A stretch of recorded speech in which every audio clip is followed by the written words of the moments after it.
Namaste, beautiful gods, goddesses, and emissaries of light. This is Dr. Tayan Krumpa. If you're new to my channel, please like, subscribe, and do not forget to hit that notification bell so you can be updated on my latest and my current videos. Welcome, welcome, welcome, everyone. I was hit with this epiphany 4 o'clock in the morning. Why does it seem like 4 o'clock in the morning I'm always hit with the most deepest messages from spirit? So I really have been purging and doing a spiritual cleanse and detox all this week, and I finally got up the gumption and the nerve to do something I haven't done in a very long time. And I went out, met this wonderful guy, and we just vibe. You know what I'm saying? Some people come into your life and it's not always about hooking up people. Sometimes you find earth angels that maybe you didn't know that you prayed for them to come into your life just so you can receive a message. But anyway, let me share what we spoke about. This message is about detaching and letting go. And I'm going to share a story with you that's near and dear to my heart. It's a personal story. And so he asked me, was I married? I get that a lot. And so I told the truth. And I said, yes, I am married, but we're separated. And I told him why we were separated.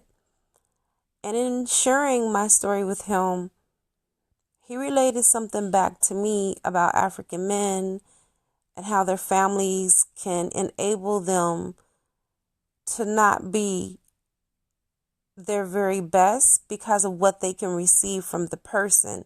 It's not like their families love them oh so much. Matter of fact, it's dysfunctional in nature. And he was very wise enough to see it, even in my relationship dynamic with my husband and his family. So I left my husband due to alcoholism, bottom line. Situations were arising in my household where each crisis kept becoming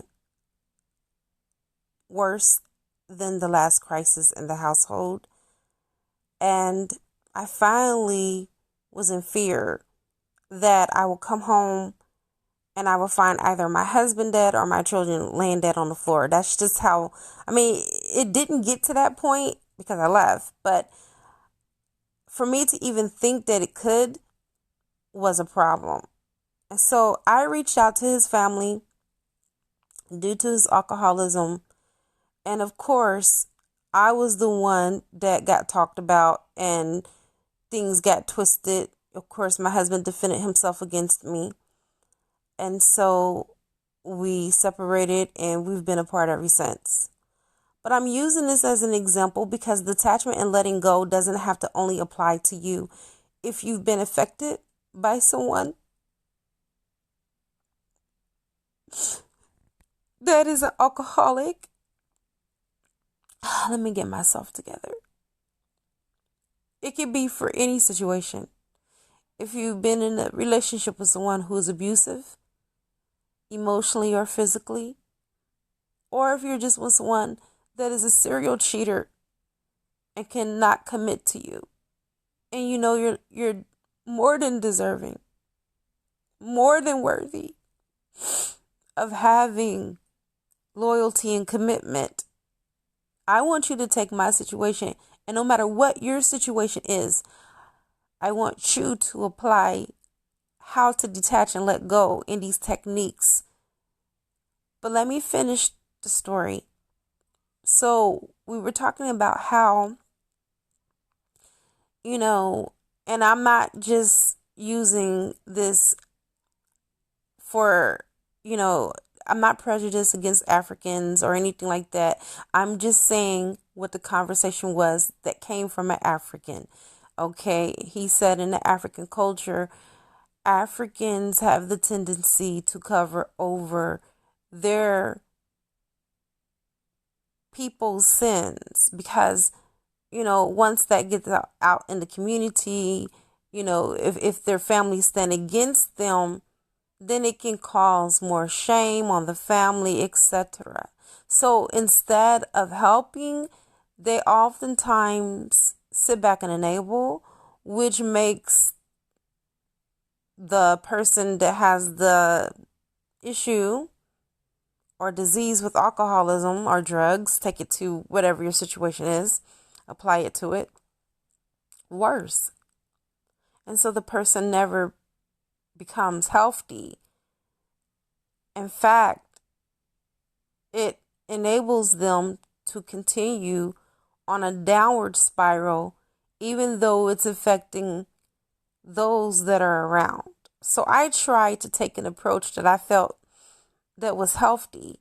As an American, when you have a family member that has issues like that, and I know everyone was raised differently, but in my family, we pulled together and we had family meetings, and we've put our family members that have drugs or alcohol issues into rehab, because that's what a loving family would do.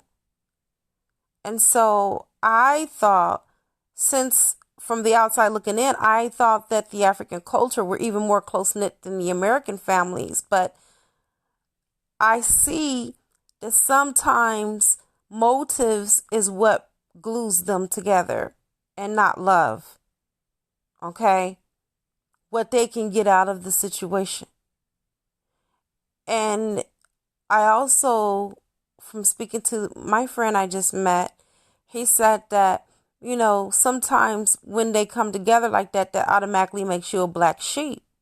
And no one wants to be marked as a black sheep in their family. So I've been sitting here meditating.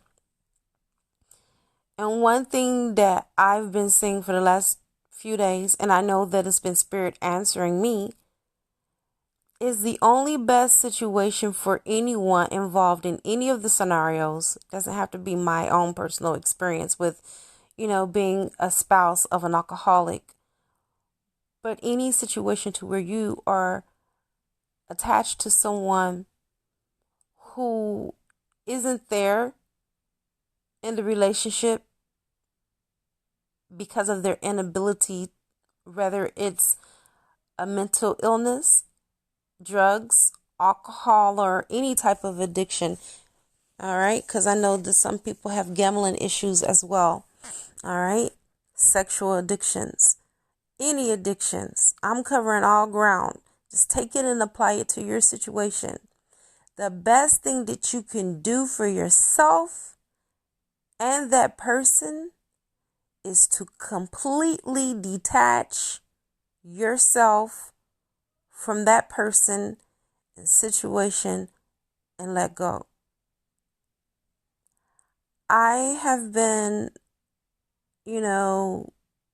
looking at Alcohol Anonymous websites, and the Al-Anon recommends that this is the best method for you. For anyone that needs to detach and let go, this allows you to pour back into your own soul, your own health, your own peace of mind.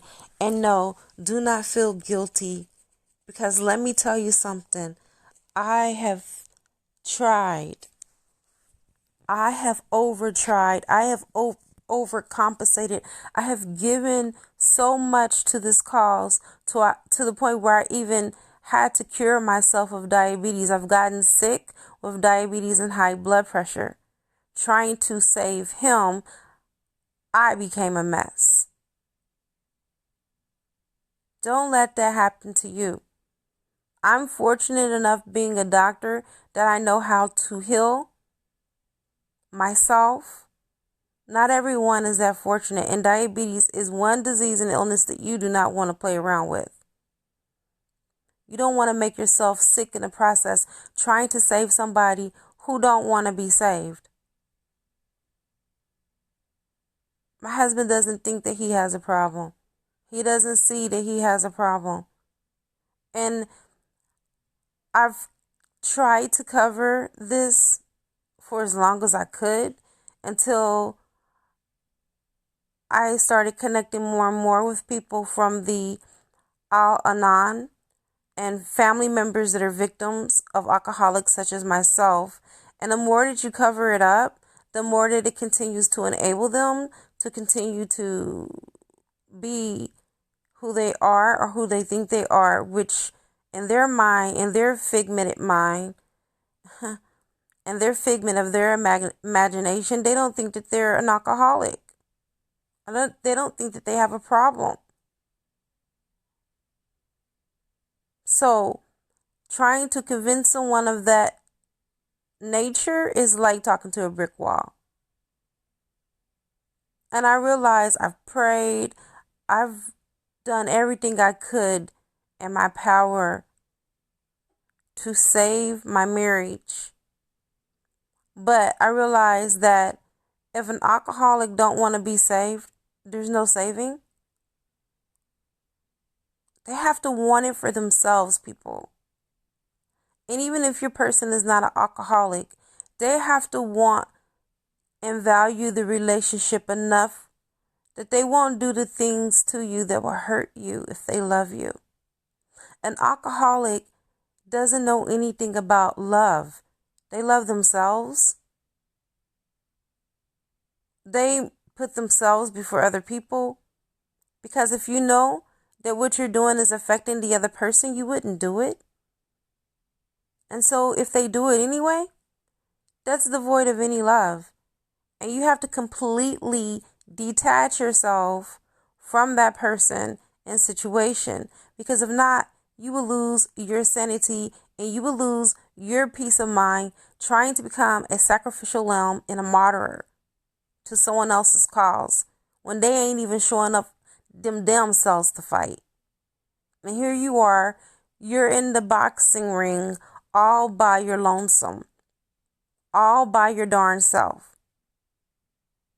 You show up every day to fight and don't realize that you've been putting bruises on yourself because you've been fighting yourself. You've been shadow boxing by yourself.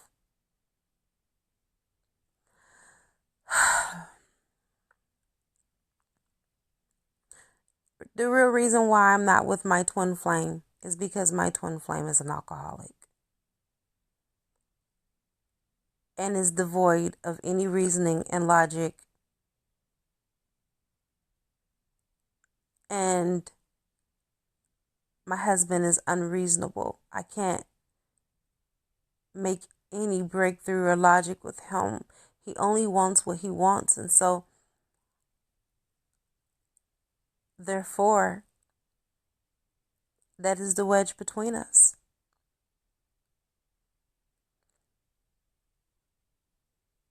That's it.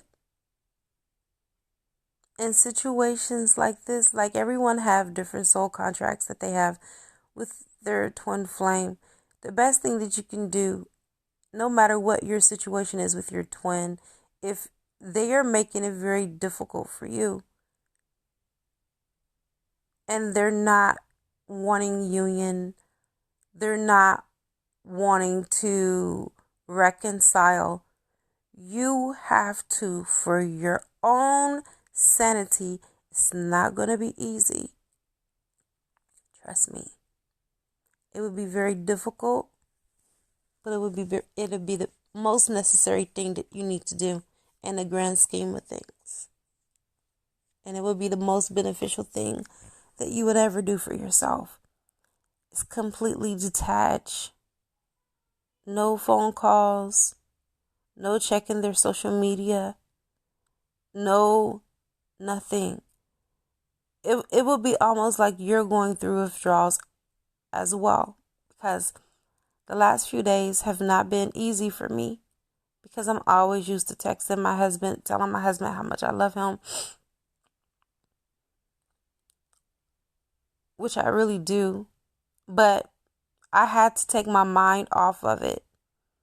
And so I did it. I went out, I met a guy who is just a friend that I'm glad that I connected with, because I got a chance to see another perspective, and I got a chance to see it from a non-biased opinion and a non-biased, perspective as well, instead of just on my own. And it helped to really open up my eyes on what I needed to do. I'm always going to be 100% here and available whenever he's ready, whenever he's sober, or whenever he needs help, if that day comes in this lifetime. But in the meantime, I have to move on with my life. And moving on with my life doesn't mean me moving on to another man. I mean just living my life, pouring into my own soul, because I cried. I've been crying all day because I miss my husband. I miss him so, so much. And, my son is the one that really helped me. He said, "Mommy, you don't want anyone else other than our dad." And I realized that. He was like, "So instead of going out, which is what your body wanted to do," he said, "your soul really wanted to just you connect with your higher self and pour back into yourself and heal." And I looked at him. I said, "You're so right." Like, the guy that I met is a medical engineer. He has a Mercedes just like me. He's on my same caliber, but he's not my husband. And I even told my son tonight, I said, I'm just going to accept that I will always love my husband, and that I have faith that what God has told me between me and my twin is true. But in the meantime, in between time, I got to pour back into my own soul and love myself, because I've been given so much to him, my twin. I've been given to my children. But what have I given to myself?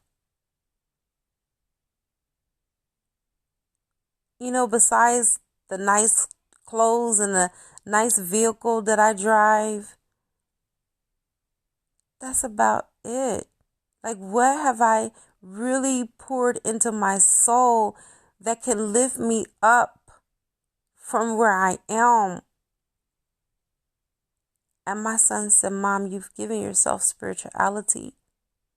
And that damn sure is priceless, because you worked hard to be where you are. All you have to do is continue." And that is my message to all of you. Continuously pour into your own soul and your own cause.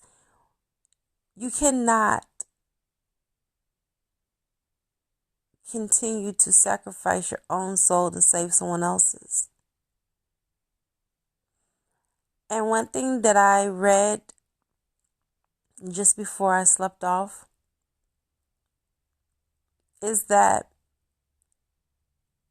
it's neither a kind thing or an unkind thing to detach and let go. You have to be mutual. And no, you're not hurting this person. They're only hurting themselves. And if they don't see your worth in their lives, you can't force them to see it. And that is one of the reasons why you let go and you detach emotionally. And I am still having the biggest time with that, but I have to. I don't know how to turn my feelings and my emotions off for my husband. He's my husband. But I have to do it in such a way that I cannot allow my feelings and my emotions to make me stay connected when I'm not valued, when I'm not being loved. So I hope that you gleaned something from what I'm saying. Whatever your situation or case may be in your life with your person that you need to let go and detach from. I use alcohol and my experience just to paint a picture for you, but it's your job to paint the rest of your canvas how you want to, so you can be liberated and so you can be free. Because if you stay connected to dead weight, all it will do is weigh you down. And you don't want that. So set yourself free, just like that bird, and fly away. I have come to the conclusion of this recording. Namaste.